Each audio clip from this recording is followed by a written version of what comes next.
इस चैनल में आपका स्वागत है, जहां हम कम से कम 50 प्रमुख भाषाओं में यीशु मसीह की महिमा करते हैं। इस चैनल में मेरी इच्छा है कि आप इस सांसारिक अस्तित्व से बाहर सोचें और ईश्वर की आध्यात्मिक और शाश्वत चीजों पर ध्यान दें। मुझे उम्मीद है कि आप इस यात्रा को जारी रखेंगे जिसे ईश्वर की पवित्र आत्मा ने आप में शुरू किया है, ताकि आप ईश्वर को और अधिक खोज सकें और जान सकें। मैं चाहता हूं कि आप लोगों द्वारा दी गई राय पर विश्वास करने के बजाय खुद ईश्वर का वचन पढ़ें। मुझे उम्मीद है कि ईश्वर की पवित्र आत्मा आपके मन, आत्मा और आत्मा के कान और आंखें खोलेगी, ताकि आप ईश्वर और उद्धारकर्ता के रूप में यीशु मसीह को स्वीकार कर सकें।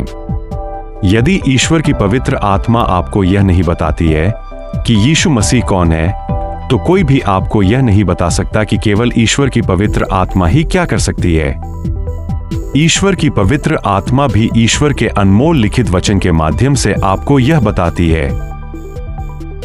हमारी यह भी उम्मीद है कि ईश्वर और उद्धारकर्ता के रूप में यीशु मसीह को स्वीकार करने के बाद आप बपतिस्मा लें और हमारे ईश्वर और उद्धारकर्ता यीशु मसीह के एक सूचित शिष्य बने।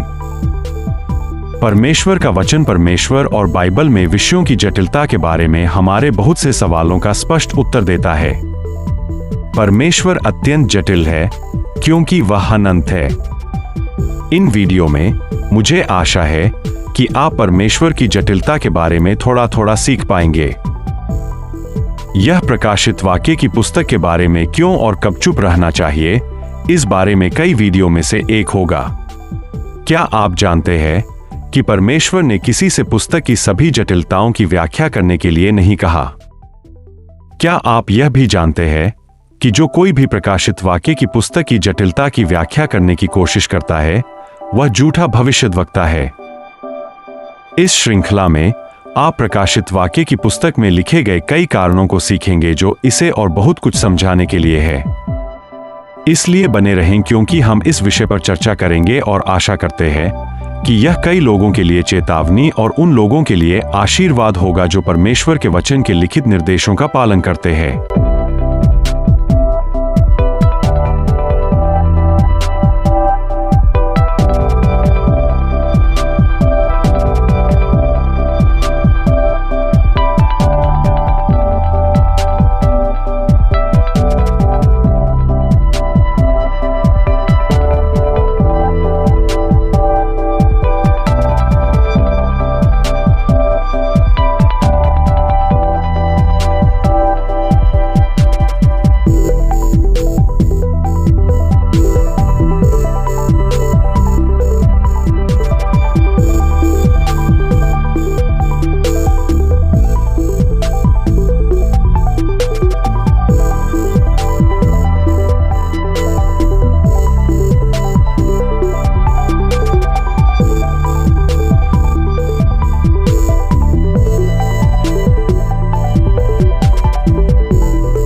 आपका फिर से स्वागत है। प्रकाशित वाक्य की पुस्तक अत्यंत जटिल है। इतने लंबे समय तक बहुत से लोग इसकी संपूर्ण जटिलता की व्याख्या करने में विफल रहे हैं। भले ही कोई व्यक्ति किसी एक विषय के बारे में सही हो, लेकिन वही व्यक्ति प्रकाशित वाक्य की पुस्तक की सभी जटिलताओं की समग्रता के बारे में सही नहीं होगा। मैं इस श्रृंखला के बारे में आपके साथ जो साझा करना चाहता हूं, वह मैं कई वीडियो में करूंगा। प्रत्येक वीडियो में एक कारण बताऊंगा कि आपको प्रकाशित वाक्य की पुस्तक की जटिलता को समझाने की कोशिश करने वाले किसी भी व्यक्ति की व्याख्या करने या सुनने की कोशिश क्यों नहीं करनी चाहिए।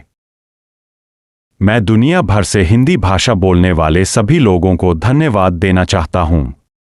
इस चैनल पर वीडियो देखने के लिए आपका बहुत बहुत धन्यवाद। चूंकि हम कई भाषाओं में अध्ययन तैयार करते हैं, इसलिए हम उस देश की भाषा में बाइबल का अनुवाद इस्तेमाल कर सकते हैं। अगर आप चाहें तो इन अध्ययनों में शास्त्रों की तुलना करने के लिए अपनी पसंद के अनुवाद का इस्तेमाल अपनी भाषा में करें। मैं उन सभी लोगों को प्रोत्साहित करता हूं जो ईश्वर और बाइबल की जटिलताओं के बारे में अधिक जानना चाहते हैं कि वे हिब्रू और अरामी पांडुलिपियों से सीखे और पढ़े, जिनका अंग्रेजी और कुछ अन्य भाषाओं में अनुवाद किया गया है। ऐसे कई शिक्षक और विद्वान हैं जिनसे आप सीख सकते हैं, जो हिब्रू और अरामी पांडुलिपियों के अंग्रेजी और कुछ अन्य भाषाओं में अनुवाद का उपयोग करते हैं। आप YouTube और अन्य जगहों पर इनमें से कई शिक्षकों और विद्वानों को पा सकते हैं, जहां आप बाइबल के बारे में जो पढ़ रहे हैं या अध्ययन कर रहे हैं, उसका गहरा अर्थ और समझ प्राप्त कर सकते हैं। यह दुर्भाग्यपूर्ण है कि अन्य भाषाओं में वीडियो बनाते समय हमें उस देश की भाषा में अनुवाद का उपयोग करना पड़ता है, भले ही वे अनुवाद ग्रीक और लैटिन पांडुलिपियों से हों। मैं आपको यह भी चेतावनी देना चाहता हूं कि ग्रीक और लैटिन से अनुवादित अनुवाद कई बार विरोधाभासी होते हैं और हिब्रू और अरामी में लिखे गए मूल अर्थ को पूरी तरह से बदल देते हैं। मैं आपको हिब्रू और अरामी में लिखी गई मूल पांडुलिपियों के अनुवादों से सीखने के लिए प्रोत्साहित करता हूं और आपकी कई चिंताओं को एक गहरे परिप्रेक्ष्य से देखा जा सकता है। हिब्रू में संदर्भ के आधार पर शब्दों के कई अर्थ हो सकते हैं। अरामी में शब्दों के 7 गहन अर्थ हो सकते हैं, जो ग्रीक और लैटिन में नहीं होंगे। अनगिनत अवसरों पर ग्रीक और लैटिन अनुवाद हिब्रू और अरामी में लिखी गई मूल पांडुलिपियों में लिखी गई बातों को पूरी तरह से बदल देते हैं। मेरा आपसे यह सवाल है, क्या आपको ग्रीक और लैटिन से ज्यादा हिब्रू और अरामी में दिलचस्पी नहीं होनी चाहिए, क्योंकि यही यीशु मसीह ने बोला और अपने शिष्यों को सिखाया? यदि आप यीशु मसीह में विश्वास करते हैं, तो कृपया इस चैनल के लिए समर्थन दिखाने के लिए वीडियो को सब्सक्राइब करें और लाइक करें। इस चैनल का उपयोग टिप्पणियों में एक छोटी सी गवाही पोस्ट करने के लिए भी करें कि कैसे यीशु मसीह ने आपको बचाया है और आपके जीवन को बदल दिया है। आपकी गवाही किसी और को आशीर्वाद देगी जो इसे पढ़ेगा। इस पर विश्वास करें। हम आपके साथ परमेश्वर का वचन साझा करते हैं ताकि आप परमेश्वर के वचन में बढ़ सकें। साथ ही मैं आपको उन सिद्धांतों के बारे में चेतावनी देता हूं जो परमेश्वर के वचन के विपरीत है। हम आपको ऐसे व्यक्तियों, समूहों या विश्वासों के बारे में सिखाएंगे जिन्हें हम परमेश्वर के वचन के विपरीत मानते हैं।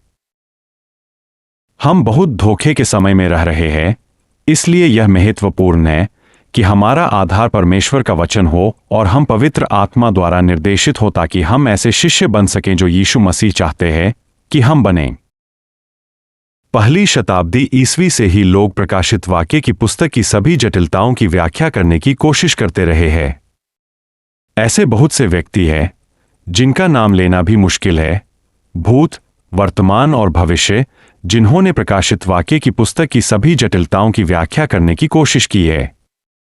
आज तक आपका पसंदीदा पादरी, प्रचारक, आपका तथाकथित पैगंबर, आपका तथाकथित प्रेरित, आपका पसंदीदा बाइबल स्कूल शिक्षक, आपका पसंदीदा बाइबल विद्वान, आपका पसंदीदा धर्मशास्त्री, आपका पसंदीदा यूट्यूबर, आपका पसंदीदा धार्मिक नेता और कोई भी अन्य व्यक्ति उनमें से एक हो सकता है जिसने प्रकाशित वाक्य की पुस्तक की जटिलता की व्याख्या करने की कोशिश की हो।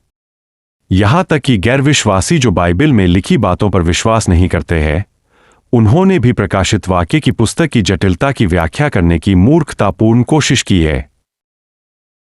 परमेश्वर की पवित्र आत्मा के विश्वास से मुझे इस बड़ी गलती के खिलाफ बोलना है जो लोगों ने की है और करेंगे, चाहे वह अतीत, वर्तमान या भविष्य की बात हो। यह एक बहुत ही गंभीर समस्या है, जैसा कि आप इस श्रृंखला के कई वीडियो में देखेंगे। लोगों ने लंबे समय से यह माना है कि यह पूरी तरह से ठीक है कि वे रहस्योद्घाटन की पुस्तक की जटिलता की व्याख्या कर सकते हैं, जबकि ऐसा करना बहुत बड़ी गलती है। बाइबल और विशेष रूप से रहस्योद्घाटन की पुस्तक हमें इस गलत धारणा के खिलाफ कई कारण देती है कि रहस्योद्घाटन की पुस्तक की जटिलता की व्याख्या करना ठीक है। यह बड़ी गलती बहुत बड़े परिणाम लाती है, जिनकी चर्चा इस श्रृंखला के वीडियो में भी की जाएगी। मैं किसी भी तरह से यह नहीं कह रहा हूं कि आपको रहस्योद्घाटन की पुस्तक नहीं पढ़नी चाहिए। मैं यह भी नहीं कह रहा हूं कि आपको किसी के साथ यह साझा नहीं करना चाहिए कि रहस्योद्घाटन की पुस्तक में क्या लिखा है, ताकि कोई और भी देख या सुन सके कि इसमें क्या लिखा है। रहस्योद्घाटन की पुस्तक को पढ़ने या सुनने या यह कहने के बीच बहुत अंतर है कि रहस्योद्घाटन की पुस्तक में ऐसा ही लिखा है, ऐसा करना ठीक है। आपके या किसी और के लिए जो करना ठीक नहीं है वह यह है कि आप जो समझने में बहुत जटिल है उसके बारे में अपनी व्याख्या दें, और आप एक व्यक्ति के रूप में अब रहस्योद्घाटन की पुस्तक में उस जटिलता का अर्थ बता रहे हैं। आइए आज के अध्ययन के कई कारणों में से एक पर चर्चा करें। जिस कारण पर मैं आज ध्यान केंद्रित करूंगा वह निम्नलिखित शास्त्र में पाया जाता है। प्रकाशित वाक्य 1 पद 1 से 2, हिंदी बाइबल, पढ़ने में आसान संस्करण। एक, यह यीशु मसीह का दैवी संदेश है जो उसे परमेश्वर द्वारा इसलिए दिया गया था कि जो बातें शीघ्र ही घटने वाली है उन्हें अपने दासों को दर्शा दिया जाए। अपना स्वर्गदूत भेजकर यीशु मसीह ने इसे अपने सेवक यूहन्ना को संकेत धारा बताया। 2, यूहन्ना ने जो कुछ देखा था उसके बारे में बताया। यह वह सत्य है जिसे उसे यीशु मसीह ने बताया था। यह वह संदेश है जो परमेश्वर की ओर से है। जैसा कि स्पष्ट रूप से लिखा गया है, प्रकाशित वाक्य की पुस्तक स्वयं परमेश्वर की गवाही है। यह यीशु मसीह की गवाही है और उसके बारे में है। तो उम्मीद है कि आप तुरंत उस समस्या को देख पाएंगे जिसका सामना आप तब कर सकते हैं जब आप परमेश्वर ने जो कहा है उसकी अपनी व्याख्या करेंगे। मुझे कुछ महत्वपूर्ण प्रश्न पूछने दें। प्रकाशित वाक्य की पूरी पुस्तक में परमेश्वर ने आपकी राय या व्याख्या कहाँ पूछी है? आइए इसे और आगे ले चलते हैं। प्रकाशित वाक्य की पुस्तक में भगवान को किसी की राय या व्याख्या की आवश्यकता कहाँ है या उसने इसके लिए पूछा है? सबसे बड़ा खतरा यह है कि आप या कोई और जो प्रकाशित वाक्य की पुस्तक की जटिलता की व्याख्या करने की कोशिश करता है वह किसी बिंदु पर मानव होने के कारण गलती कर सकता है। इस जटिलता की आपकी मानवीय व्याख्या किसी समय पर भगवान जो वास्तव में कह रहे हैं उसके सही अर्थ या सत्य के विरुद्ध जाएगी। याद रखें कि प्रकाशित वाक्य की पुस्तक बाइबल की एक भविष्यवाणी वाली पुस्तक है। यह एक और कारण है कि मैं निकट भविष्य में इसके बारे में एक वीडियो बनाऊंगा। आपको जो महत्वपूर्ण बात जाननी चाहिए वह यह है कि आप या कोई भी व्यक्ति आसानी से झूठा भविष्यवक्ता बन सकता है। जो कोई भी ऐसा बोलता है जो भगवान ने नहीं बोला है वह झूठा भविष्यवक्ता है, जैसा कि निम्नलिखित छंदों में लिखा है। यहेजकेल 22 पद 28, हिंदी बाइबल, पढ़ने में आसान संस्करण। 28 नबी लोगों को चेतावनी नहीं देते, वे सत्य को ढक देते हैं। वे उन कारीगरों के समान हैं जो दीवार को ठीक ठीक दृढ़ नहीं बनाते, वे केवल छेदों पर लेप कर देते हैं। उनका ध्यान केवल झूठ पर होता है। वे अपने जादू का उपयोग भविष्य जानने के लिए करते हैं, किंतु वे केवल झूठ बोलते हैं। वे कहते हैं, मेरे स्वामी यहोवा ने ये बातें कहीं, किंतु वे केवल झूठ बोल रहे हैं। यहोवा ने उनसे बातें नहीं की। व्यवस्था विवरण 18 पद 20 से 22, हिंदी बाइबल, पढ़ने में आसान संस्करण। 20, किंतु कोई नबी कुछ ऐसा कह सकता है जिसे करने के लिए मैंने उसे नहीं कहा है, और वह लोगों से कह सकता है कि वह मेरे स्थान पर बोल रहा है। यदि ऐसा होता है तो उस नबी को मार डालना चाहिए, या कोई ऐसा नबी हो सकता है जो दूसरे देवताओं के नाम पर बोलता है, उस नबी को भी मार डालना चाहिए। 21, तुम सोच सकते हो हम कैसे जान सकते हैं कि नबी का कथन यहोवा का नहीं है? 22, यदि कोई नबी कहता है कि वह यहोवा की ओर से कुछ कह रहा है किंतु उसका कथन सत्य घटित नहीं होता, तो तुम्हें जान लेना चाहिए कि यहोवा ने वैसा नहीं कहा। तुम समझ जाओगे कि यह नबी अपने ही विचार प्रकट कर रहा था। तुम्हें उससे डरने की आवश्यकता नहीं। यहेजकेल 13 पद 6 से 8, हिंदी बाइबल, पढ़ने में आसान संस्करण। 6 झूठे नबियों ने कहा कि उन्होंने दर्शन देखा है। उन्होंने अपना जादू किया और कहा कि घटनाएं होंगी, किंतु उन्होंने झूठ बोला। उन्होंने कहा कि यहोवा ने उन्हें भेजा, किंतु उन्होंने झूठ बोला। वे अपने झूठ के सत्य होने की प्रतीक्षा अब तक कर रहे हैं। 7 झूठे नबियों जो दर्शन तुमने देखे वे सत्य नहीं थे। तुमने अपने जादू किए और कहा कि कुछ घटित होगा, किंतु तुम लोगों ने झूठ बोला। तुम कहते हो कि यह यहोवा का कथन है, किंतु मैंने तुम लोगों से बातें नहीं की। 8 मेरा स्वामी यहोवा अब सचमुच कुछ कहेगा। वह कहता है, तुमने झूठ बोला। तुमने वे दर्शन देखे जो सच्चे नहीं थे। इसलिए मैं, परमेश्वर, अब तुम्हारे विरुद्ध हूं। मेरे स्वामी यहोवा ने ये बातें कहीं। मुझे आशा है कि अब आप समझ गए होंगे कि यदि आप या कोई भी व्यक्ति कुछ ऐसा बोलता है जो परमेश्वर ने नहीं कहा है, तो वह व्यक्ति झूठा भविष्यद्वक्ता है। मेरा प्रश्न उन सभी लोगों से है जो प्रकाशित वाक्य की पुस्तक में जटिलता के बारे में सोच रहे हैं या उसकी व्याख्या कर चुके हैं। क्या आपको डर नहीं है कि यदि आपने कुछ ऐसा कहा है जो परमेश्वर ने नहीं कहा है, तो आप झूठे भविष्यद्वक्ता है, और इससे भी बदतर यह कि परमेश्वर आपके विरुद्ध है? क्या आप परमेश्वर से नहीं डरते? जैसा कि पहले उल्लेख किया गया है, प्रकाशित वाक्य की पुस्तक स्वयं परमेश्वर यीशु मसीह की गवाही है। यदि आप यीशु मसीह के शिष्य बनना चाहते हैं, तो आपको सबसे महत्वपूर्ण बातों में से एक यह जानना चाहिए कि यीशु मसीह ने स्वयं परमेश्वर होने के बारे में क्या कहा है। यह परमेश्वर के वचन में बहुत स्पष्ट रूप से लिखा गया है, लेकिन लोग सोचते हैं कि उनकी राय सीधे यीशु मसीह के शब्दों से अधिक महत्वपूर्ण है। आइए सुनते हैं कि यीशु मसीह ने क्या कहा।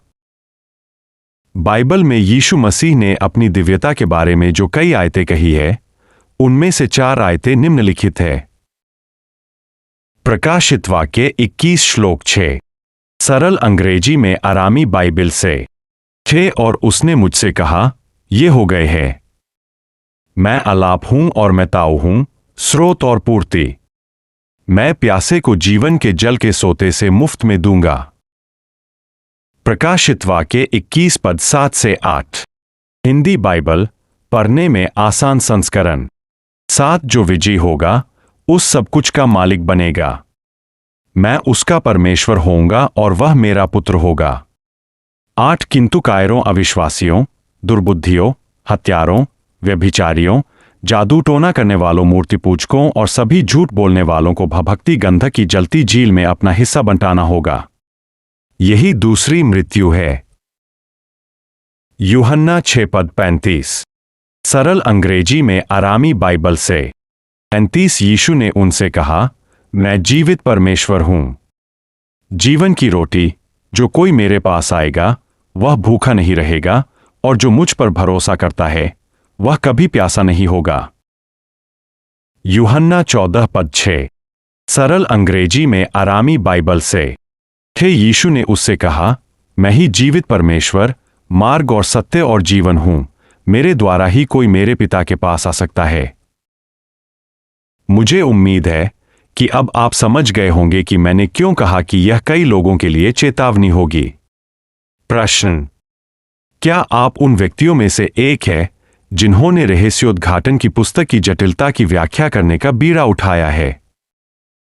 मुझे उम्मीद है कि आपको एहसास होगा कि किसी समय आप अपनी व्याख्या के अर्थ में गलती करेंगे और आप एक झूठे भविष्यद्वक्ता बन जाएंगे, और आपने वह कहा है जो स्वयं परमेश्वर यीशु मसीह ने नहीं कहा है। मैं उन लोगों को भी संबोधित करना चाहता हूं जो किसी ऐसे व्यक्ति से सुनते या सीखते हैं जिसने रहस्योद्घाटन की पुस्तक की जटिलता की व्याख्या करने का बीड़ा उठाया है। क्या आपको इस बात की चिंता नहीं है कि आप किसी ऐसे व्यक्ति से सुन रहे हैं या सीख रहे हैं जो किसी समय झूठा भविष्यद्वक्ता बन गया है या बन जाएगा? परमेश्वर हमें स्पष्ट रूप से निर्देश देता है कि हम किसी भी झूठे भविष्यद्वक्ता की बात न सुनें। यह यहां लिखा है। यिर्मयाह 23 पद 16, हिंदी बाइबल पढ़ने में आसान संस्करण। 16, सर्वशक्तिमान यहोवा यह सब कहता है, वे नबी तुमसे जो कहें उसकी अनसुनी करो। वे तुम्हें मूर्ख बनाने का प्रयत्न कर रहे हैं। वे नबी अर्थ-दर्शन करने की बात करते हैं, किंतु वे अपना अर्थ-दर्शन मुझसे नहीं पाते। उनका अर्थ-दर्शन उनके मन की उपज है। भगवान तुम्हें और तुम्हारे प्रियजनों को आशीर्वाद दे।